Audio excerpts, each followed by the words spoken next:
네, 반갑습니다. 원가관리에게 8장 활동기준 원가계산 같이 볼게요. 이론부터 보겠습니다. 자, 전통적 원가계산의 문제점인데요. 전통적 원가계산에서는 일반적으로 직접 노동시간, 직접 노무원가, 기계시간, 직접 재료 투입량과 같이 생산량과 관련된 배부 기준을 이용해서 제조간접원가를 배부했죠. 그렇지만 제조간접원가에는 구매주문 원가나 작업준비 원가 등과 같이 생산량이 아닌 다른 요인이 존재하게 됩니다. 그렇기 때문에 제품 원가에 왜곡을 초래하게 되어 생산량의 차이가 오고 크기의 차이가 오게 되죠. 그러니까 즉 생산량이 많은 제품의 원가는 높게, 생산량이 적은 제품의 원가는 낮게 나타나게 되고요.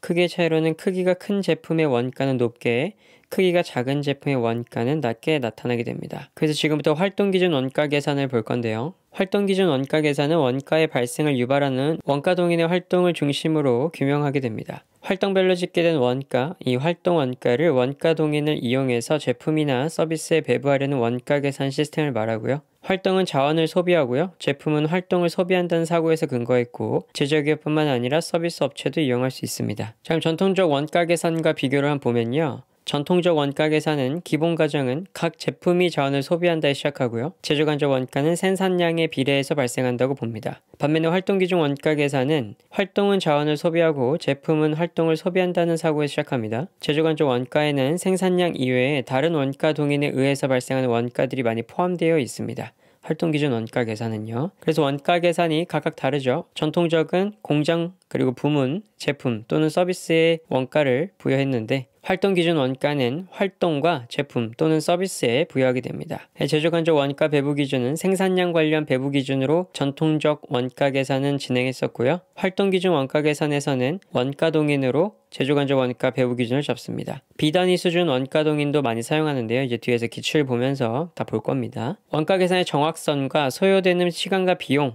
자, 전통적 원가 계산은 정확성 낮고요. 시간과 비용 적게 듭니다. 반면에 활동기준성 원가 계산은 정확성이 높고 소요되는 시간과 비용도 많이 들어요. 자, 도입 배경 있는데 한번 읽어보세요. 활동기준 원가 계산의 효익이 크게 나타나는 경우가 있습니다. 제조간접 원가 금액에 비해서 단순한 배부 기준을 사용하는 경우 생산량, 제품 크기, 배치 크기, 제조 과정의 복잡성이 상이한 제품들을 생산할 때 그리고 원가 계산의 정확성이 의심될 때 활동기준 원가 계산을 쓰면 좋습니다. 자, 활동기준 원가 계산을 볼 때 활동 계층과 원가 계층이라는 개념이 나오는데 뭔지 볼게요. 활동 계층은 활동은 기업 내의 특정 목적을 달성하기 위해서 자원을 소비하는 작업을 말하게 됩니다. 네 가지로 나누면 단위 수준 활동이 있고요. 묶음 수준 활동이 있고 제품 유지 활동, 설비 유지 활동이 있습니다. 세부적인 건 한번 읽어보세요. 원가 계층으로는 4가지 활동 계층에 따라서 4가지 원가 계층으로 구분되는데요. 단위 수준 원가, 묶음 수준 원가, 제품 유지 원가, 설비 유지 원가로 나뉘게 됩니다. 단위 수준 원가는요. 단위 수준 활동에서 발생하는 원가로 생산량에 비례해서 발생하는 원가고요. 묶음 수준 원가는 묶음 수에 비례해서 발생합니다. 제품 유지 원가는 제품 종류에 비례해서 발생하고요. 설계 원가는 묶음 수나 제품 생산량에 비례해서 발생하진 않습니다.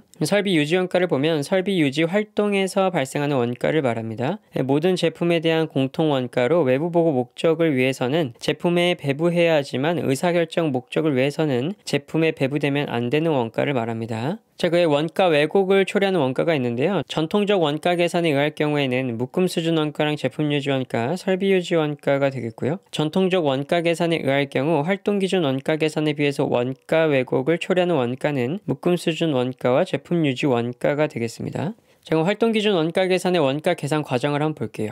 일단 활동을 분석합니다.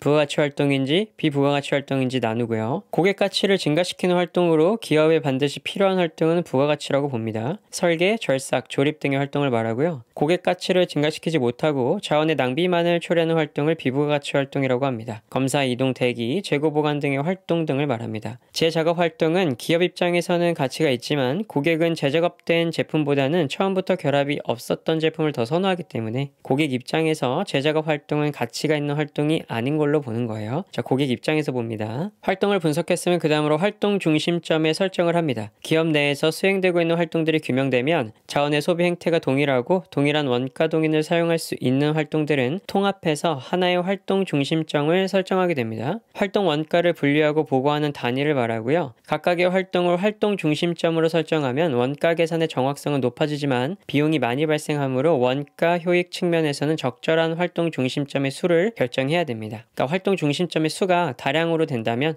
이 비용이 많이 발생한다는 거예요. 시간도 많이 발생하겠죠. 자, 활동 중심점을 설정했으면 활동 중심점별로 원가를 집계합니다. 자원은 토지, 노동, 기술, 설비, 전력 등과 같이 활동을 수행하기 위해서 소비되는 경제 요소를 말하게 되고요. 자원 원가는 자원 동인에 의해서 활동에 배부됩니다. 자원 동인이란 활동에 의해서 소비되는 자원의 양을 측정하기 위한 기준이 됩니다. 자, 원가를 집계했으면 활동 중심별로 원가 동인을 선정하면 되겠죠. 원가 동인이란 활동 원가를 발생시키거나 발생 정도에 영향을 미치는 요인을 말하고요. 활동 원가 동인이라고도 합니다. 원가 동인의 유형은 거래 동인, 시간 동인, 집중 동인으로 나눌 수 있는데요. 거래 동인은 수행된 활동의 수를 기준으로 하고요. 시간 동인은 수행에 소요된 시간 기준으로 합니다. 집중 동인은 특정 제품만이 특별한 활동을 필요로 할 때 직접 추적해서 원가 동인을 설정하게 됩니다. 자, 다 설정까지 완료됐으면 활동 중심별 제조 간접 원가 배부율을 계산합니다. 자, 활동 중심점별 원가가 분자가 되고요. 활동 중심점별 원가 동인수의 합계가 분모가 돼요. 그래서 배부율이 나오면 활동 중심점별 원가를 이제 제품에 배부하면 되겠죠.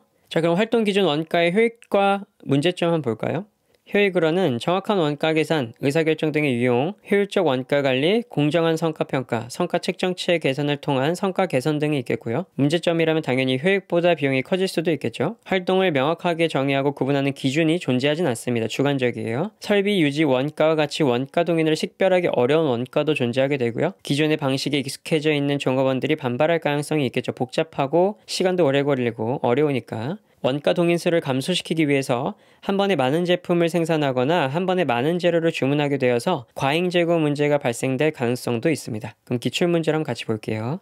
자, 기출입니다. 활동기준 원가 계산에 관해서 한번 볼게요. 간접 원가의 비중이 높을수록 활동기준 원가 계산의 도입 효과가 크게 됩니다. 전통적인 간접 원가 배부 방법에 비해서 다양한 배부 기준이 사용되죠. 판매 관리비에도 인과관계에 충실한 배부 기준을 사용할 수 있습니다. 활동 원가의 계층 구조 중 배치, 즉 묶음 수준 원가는 배치수나 활동 시간 등을 원가 동인으로 사용하게 돼요. 자, 이 배치 수준 원가는 묶음 수준 원가랑 같은 말입니다. 전통적인 간접 원가 배부 방법에 비해서 인과관계를 반영하는 배부 기준을 찾아내는데 많은 노력을 들여야 되고요. 제품과 고객이 매우 다양하고 생산 공정이 복잡한 경우에는 일반적으로 활동 기준 원가 계산이 전통적 원가 계산보다 정확한 제품 원가 정보를 제공합니다. 원가 발생 행태보다 원가를 소모하는 활동에 초점을 맞추기 때문에 원가를 집계하여 배부하기 때문입니다. 원가 발생 행태보다 원가를 소모하는 활동에 초점을 맞추어 원가를 집계해서 배부하기 때문이에요. 생산 과정에서 거액의 간접 원가가 발생하는 경우에 활동 기준 원가 계산이 전통적 원가 계산보다 원가 관리에 효과적입니다. 일반적으로 활동의 유형을 단위 수준 활동, 묶음 수준 활동, 제품 유지 활동, 설비 유지 활동의 4가지로 구분하게 되죠. 묶음 수준 활동은 원재료 구매,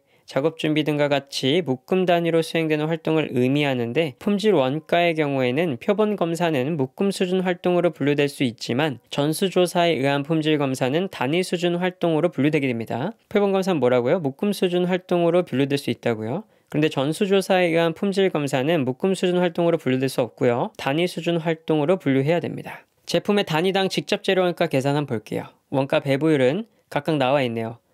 자, 여기 활동 원가 동인 단위당 배부율 순으로 배치를 해놓은 겁니다.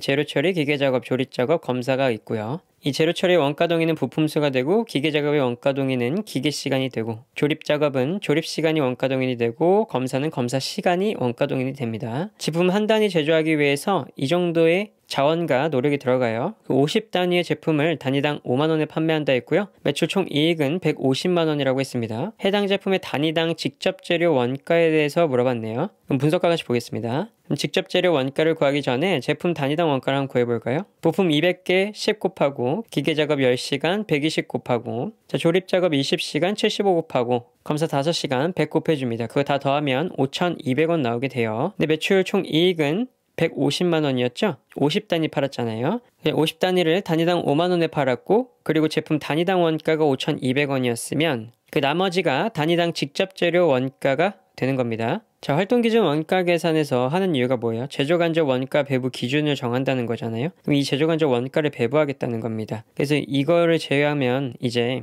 여기서의 제조 간접 원가는 노동도 다 포함되어 있으니까 나머지는 단위당 직접 재료 원가만 남게 되겠죠. 그래서 단위당 직접 재료 원가는 14,800원 나오게 됩니다. 다음은 재료의 이동 횟수 계산이에요. 활동원가 예산 자료 나와 있고요. 4월 중 생산 제품의 활동원가 자료도 나와 있습니다. 그럼 활동 기준 원가 계산에 의할 경우에 4월 중 생산한 제품의 활동 원가가 105만 원이라고 할 경우 4월 중 발생한 재료의 이동 횟수에 대해서 물었어요. 이 이동 횟수요. 그럼 기계 작업 시간 있고 직접 노동 시간 있고 제품 생산량 있고 이동 횟수만 없네요. 그럼 이 차액이 이동 횟수가 되겠죠? 분석 보겠습니다. 제품 생산량 25만 원, 직접 노동 시간 12만 5천 원, 기계 작업 시간 20만 원에서 그 차액 47만 5천 원 나오면 이 5천 원하고 나눠주면 되겠죠. 자, 500만 원인데 이동 횟수가 1000회니까 나눠주면은 단위당 이동 횟수가 얼마인지 나오잖아요. 그래서 계산하면 횟수당 5,000원이었고 나눠주면 95회 나오게 됩니다. 4번 자료 분석 한번 해볼게요. 두 종류의 상품인 원목 옷장과 자기 옷장을 구입해서 판매 중입니다. 지금 간접 원가인 입고 처리 원가 40만 원을 옷장의 직접 구입 원가 기준으로 상품에 배부하는 원가 계산 방법을 사용하고 있답니다. 자, 그런데 원가 계산 방법을 변경했어요. 활동 분석을 위해서 파악한 원가 동인인 입고 처리 시간을 기준으로 변경할 것을 고려 중이라고 합니다. 자기 옷장이 원목 옷장보다 더 무겁고 조심스럽게 취급된다고 해요. 원목 옷장은 자기 옷장보다 1회 입고 시에 더 많은 수량이 입고되고요. 상품 자료가 있습니다. 각각 구입량도 있고 구입 원가도 있고 입고 횟수도 있고. 그럼 이 자료가 의미하는 걸 한번 보겠습니다. 자기 옷장이 더 무겁고 더 비싸다고 했어요. 소량 입고되고요. 자, 그럼 현재 원가 계산 방법을 적용할 때는 배부율이 40만 원이었습니다. 간접 원가인 입고 처리 원가 이 40만 원을 총 구입 원가랑 나눠주면 되겠죠.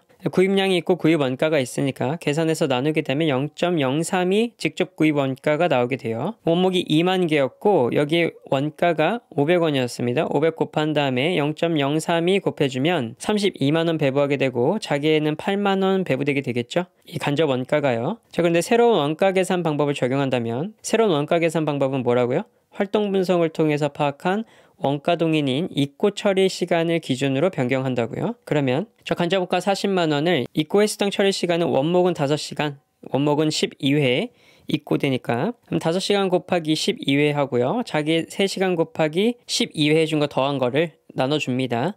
그럼 배부율은 4,166원 나오게 돼요. 원목 12회, 이 배부도 이제 원목 횟수당 처리 시간으로 하는 거니까 이 구입량으로 하지 않습니다. 그래서 배부를 할 때 원목은 12회에 5시간이니까 여기에 4,166원을 곱해주면 25만 원 나오고요. 그 차액의 자기 15만 원으로 가게 되겠죠. 현재 사용하고 있는 원가 계산 방법에서는 입고 처리 원가가 상품의 직접 구입 원가에 비례해서 발생한다고 전제하고 있습니다. 그럼 결과적으로 이렇게 살펴보면 현재 사용하고 있는 원가 계산 방법은 상대적으로 자기 옷장의 원가를 과소평가하고 있는 거죠. 자, 8만 원이었고 여기는 15만 원이니까 입고 1회당 입고 수량 차이는 두 원가 계산 방법에 따른 원가 차이를 설명하는 요인이 될 수 있겠죠. 그리고 상품 입고 과정의 복잡성이나 난이도가 두 원가 계산 방법에 따른 원가 차이를 설명하는 요인이 될 수도 있습니다. 자, 여기까지 8장 활동 기준 원가 계산에 대해서 봤습니다. 수고하셨습니다.